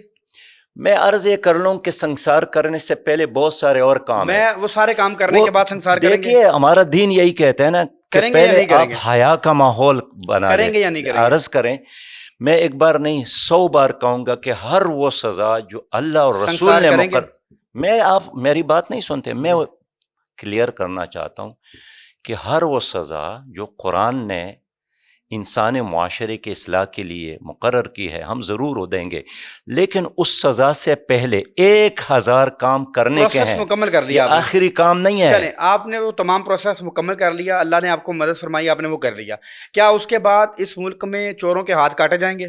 چور کا ہاتھ کاٹا جائے، میرے خیال میں چوریاں ختم ہوں گی، اس کے بغیر تو ٹھیک ہے. نہیں ہو دوسرا سکتا ہے. سنسار، اگر جو زنا کا مرتکب ہوگا اس کو سنسار کریں گے؟ آپ ایک مسلمان سے یہ پوچھنا چاہتے ہیں کہ اللہ آپ کو اختیار دے اور آپ اللہ کے دین کو نافذ نہیں میں یہ کریں کہہ گے. ہی نہیں رہا. میں پھر کہتا ہوں، ہم 1000 بار وہی کام کریں گے جو اللہ نے مجھے حکم بالکل. دیا ہے. کیا لیکن عورتوں کو میں حجاب کرنے پہ، جانتا عورتوں ہوں کو حجاب کروایا جائے گا؟ میں کون سا حجاب؟ جو حجاب عمومی طور پہ دیکھیں، حجاب ایک ایسا ہے نا کہ ایک متنازع مسئلہ ہے، اختلافی لیکن مسئلہ جہاں ہے، تک متنازع نہ کہیں، اختلافی کہہ دیں، اختلافی مسئلہ ہے کہ کیونکہ میں حجاب ہاں، ضروری ہے، حجاب لیکن اب ضروری ہے. سوال یہ ہے کہ کتنا حجاب ہے اور کتنا نہیں ہے. چلیں اختلافی مسئلہ علماء ہے کے نا. درمیان اختلاف ہے، چہرے کا حجاب ہونا چاہیے نہیں ہونا چاہیے، علماء کا اپنا مسئلہ ہے. لیکن جہاں تک حجاب ہے، میں مثال دیتا ہوں کہ جس طرح اللہ رب کریم نے کعبے کے لیے ایک غلاب خوبصورت بنایا ہے، اسی طرح اللہ کو تعالیٰ نے ایجوکیشن سسٹم ختم عورت کر کو دیں بھی گے؟ عزت دی ہے. کو ایجوکیشن، عورتیں اور مرد جو اکٹھے پڑھتے ہیں ان کو ختم کر دیں گے؟ بالکل، کو ایجوکیشن کی بجائے، مخلوط نظام تعلیم کی بجائے لڑکیوں کے علیحدہ تعلیمی ادارے. بالکل اور ٹھیک ہے. یہ میں بات نہیں کرتا ہوں، یہ ہم نے کر کے دکھایا ہے. اچھا ٹھیک جب ہے. ہم خیبر پختونخوا میں تھے، لڑکیوں کے لیے علیحدہ میڈیکل کالج ہم نے بنایا، خواتین کے لیے علیحدہ یونیورسٹی بنائی، اس سے شرعی تعلیم میں اضافہ ہوا. یہ بتائیں کہ جو طالبان افغانستان پہ اس وقت حکومت کر رہے ہیں اور جو پاکستان کے بارے میں وہ ایک رویہ رکھتے ہیں، اور وہاں سے جو در اندازی ہو رہی ہے، پاکستان میں دہشت گردی ہو رہی ہے، جو طالبان ہیں، جو افغان طالبان ہیں، ان کے بارے میں اب سراج الحق صاحب کی رائے کیا ہے؟ میرے اب بھی یہی رائے ہے کہ افغان طالبان ان تمام عناصر کو کنٹرول کر لے، قابو میں رکھے، منع کرے جو وہاں سے آ کر اب پاکستان میں کاروائیاں کرتے وہ جو ہیں. لڑکیوں کی تعلیم پہ پابندی لگا دی، ادھر عباس ستنگزئی بھی خلاف بول رہے ہیں، جو ان کے ڈپٹی وزیر خارجہ تھے، اور دیگر لوگ بھی بول رہے ہیں. کیا آپ لڑکیوں کی تعلیم کے خلاف ہیں؟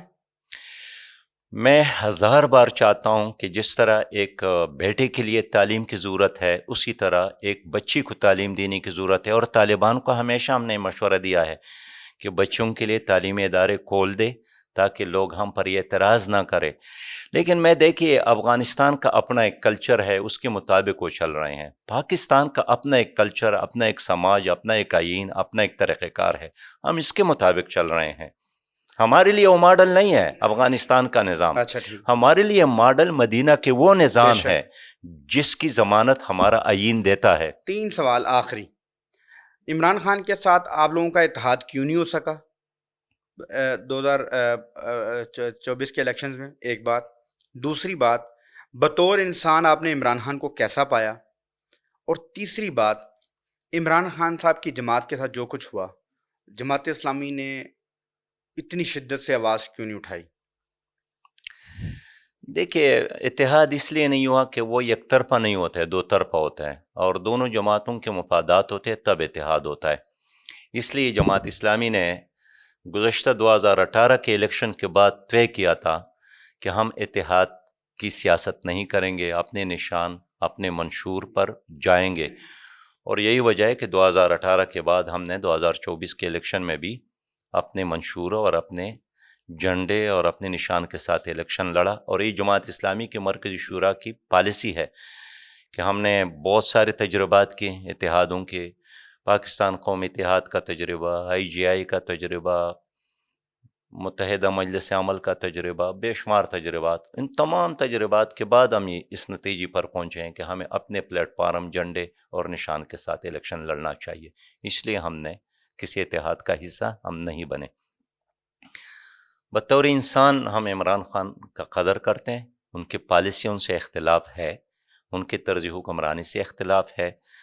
جب وزیر اعظم تھے تو ان کے بیہیویئر سے اختلاف تھا، ان کی پالیسیوں سے اختلاف تھا، لیکن بطور انسان ایک پولیٹیکل لیڈر کے ہم اس کا احترام کرتے ہیں اور ہمیشہ ان کی رہائی کا مطالبہ بھی کرتے ہیں.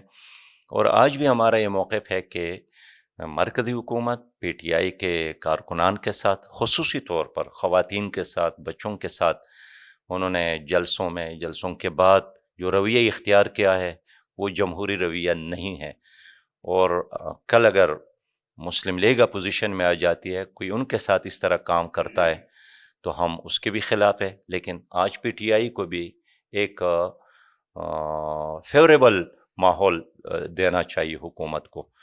اگر عمران خان وزیر اعظم تھے اور اس نے اپوزیشن کو ساتھ نہیں لیا، غلطی کی. آج شہباز شریف وزیر اعظم ہیں، اگر وہ بھی اپوزیشن کو اسی طرح دیوار سے لگانے کی کوشش کرتا ہے، غلط کرتا ہے. میں سمجھتا ہوں کہ اس وقت ہمارے ملک کو معاشی مسائل ہے، بد امنی کے مسائل ہے، بے روزگاری کے مسائل ہے، انڈیا کا مسئلہ ہے، افغانستان سے دہشت گردی کا مسئلہ ہے. ان تمام مسائل کا حل قومی یکجہتی میں ہے، جس کی آج شدید ضرورت ہے. یہ کون کرے گا؟ میں سمجھتا ہوں کہ اس میں پہل ان کو کرنا چاہیے جو وزیر اعظم ہے. شاید عمران خان کو بھی اب احساس ہوا ہوگا کہ اس کو کرنا چاہیے تھا، لیکن اگر وہ نہ کر سکے تو اچھی روایات اس حکومت کو قائم کرنا چاہیے. یہ بتائیے گا کہ اب مشرق وسطیٰ میں جماعت اسلامی کیا کام کر رہی ہے؟ فلسطینیوں کے لیے اب کیا ایفرٹس کر رہے ہیں اور کیسے ان تک امداد پہنچا رہے ہیں؟ دیکھیے، وسطی ریاستوں کا مسئلہ نہیں ہے مشرق وسطیٰ کا، پوری اسلامی دنیا کا مسئلہ ہے. اگر گریٹر اسرائیل کا خواب چکنا چور کرنا ہے تو آگے بڑھ کر غزہ کا ساتھ دینا ہے، ورنہ ایک ایسا اجدہ ہے جس کا کوئی بارڈر نہیں ہے. آپ لوگوں نے روس میں جہاد میں عرض کروں، میری بات سنیں، ہم نے ایک ویلفیئر کام میں حصہ لیا ہے اور تقریباً 3.25 ارب سے زیادہ تعاون ہم نے کیا ہے. ہم نے عالمی سطح پر جہاں جہاں جماعت اسلامی کے تنظیمات موجود ہیں، فلسطینی کاز کے لیے اس کو سرگرم کیا ہے. میں خود اس کام کے لیے ایران گیا ہوں، قطر گیا ہوں، ترکی گیا ہوں، یہاں ہر ملک کے سفارت خانے کے دروازے پر دستک دی ہے فلسطینی کاز کے لیے. اور آج بھی جماعت اسلامی 15/16 کو اسلام آباد میں ساری دنیا کے لوگوں کو بلا رہی ہے، فلسطین کانفرنس کر رہی ہے تاکہ ہم غزہ کو سپورٹ کر سکیں. سر آپ کا بہت شکریہ، آپ کی بڑی مہربانی. آپ نے اتنے تحمل سے میرے اتنے تنقیدی سوالات کو بھی سنا، اس کے مدلل جواب دیے. کسی بات سے میں آپ سے اتفاق کر سکتا ہوں، آپ میری ساری باتوں سے اختلاف کر سکتے ہیں، لیکن آپ سے مل کر، آپ سے گفتگو کر کے بہت اچھا لگا سر. اور جو میرے ذہن میں تھا میں نے پوچھنے کی کوشش کی. شکریہ، آپ کا آپ نے بہت اچھا کیا. شکریہ، بہت شکریہ آپ کے وقت کا سر. ناظرین، آج کے پوڈ کاسٹ سے اتنا ہی. یہ سلسلہ انشاءاللہ یوں ہی جاری رہے گا، اور جب تک زندگی یہ کوشش کرتے رہیں گے آپ کے ساتھ ایسی شخصیات کو متعارف کروائیں، بٹھائیں، جن سے ہم سیکھیں، جن کے ان کی زندگی کے نت نئے پہلوؤں سے سیکھیں. آج کے لیے اتنا ہی. آپ ہمارے ساتھ رہیے گا. بہت شکریہ.